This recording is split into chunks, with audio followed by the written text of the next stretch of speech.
जय श्री कृष्णा। राधे राधे। आप सभी को सोमवती अमावस्या की बहुत बहुत शुभकामनाएं।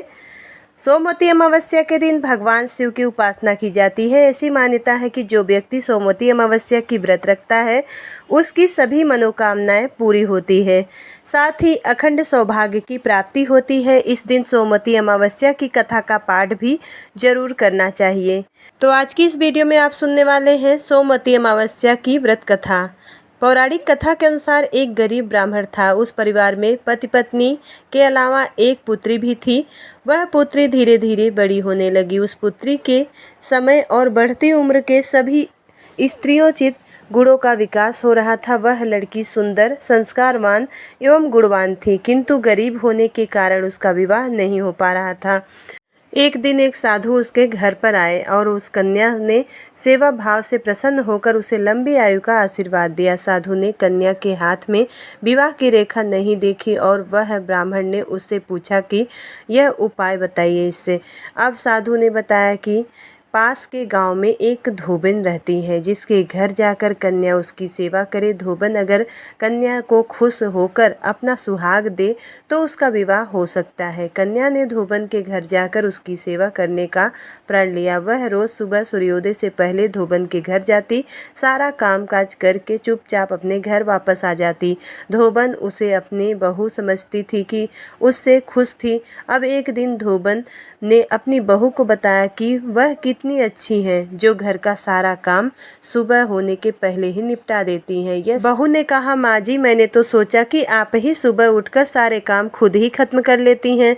मैं तो देर से उठती हूँ। इस पर दोनों सास बहू निगरानी करने लगी कि कौन है जो सुबह ही घर आकर सारा काम करके चला जाता है।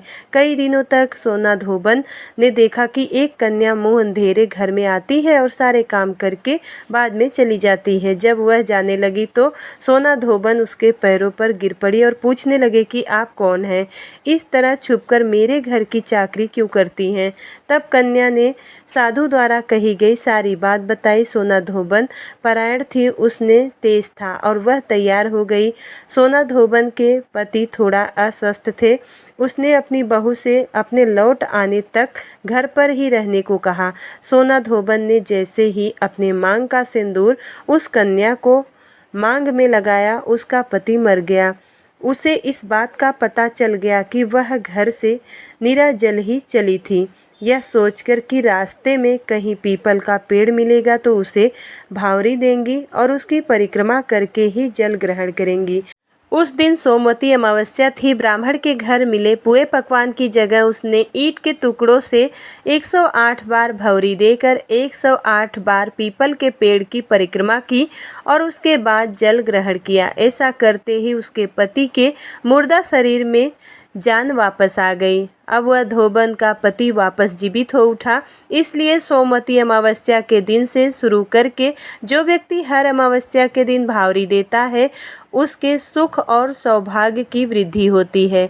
पीपल के पेड़ में सभी देवों का वास होता है, अतः जो व्यक्ति हर अमावस्या को न कर सके वह सोमवार को पड़ने वाली अमावस्या के दिन 108 वस्तुओं की भंवरी देकर सोना धोबन और गौरी गणेश का पूजन करता है, उसे अखंड सौभाग्य की प्राप्ति होती है।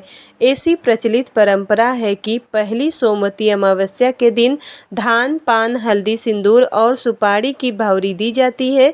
उसके बाद ही सोमवती अमावस्या को अपने सामर्थ्य के हिसाब से फल, मिठाई, सुहाग सामग्री, खाने की सामग्री इत्यादि की भंवरी दी जाती है और फिर भंवरी का चढ़ाया गया सामान किसी सुपात्र ब्राह्मण को या ननद या भांजे को दिया जा सकता है। तो ये थी सोमवती अमावस्या की कथा। उम्मीद करती हूँ वीडियो आपको पसंद आई होगी। यदि वीडियो पसंद आता है तो वीडियो को लाइक करिएगा। चैनल पर पहली बार आए हैं तो सब्सक्राइब जरूर करिएगा। मिलती हूँ अगली वीडियो में, तब तक के लिए राधे राधे। जय श्री कृष्णा।